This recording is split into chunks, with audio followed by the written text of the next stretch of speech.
Suzuki Celerio. Magpapalit tayo ng fuel filter mga idol.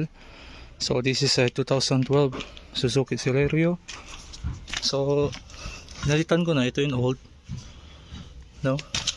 Ito yung gamit ko na part number Celerio. So kailangan nyo i-jack dito sa may driver side. Pagdating sa ilalim, makikita nyo na kaagad na dyan. So may dalawang bolt na nag-hold. Yan. Tanggalin nyo na tong isang kamay lang ako. Itong clip pati dito sa dulo. Ito yung in, ito naman yung out. So pag bilhin nyo ng ganito, baliktad siya.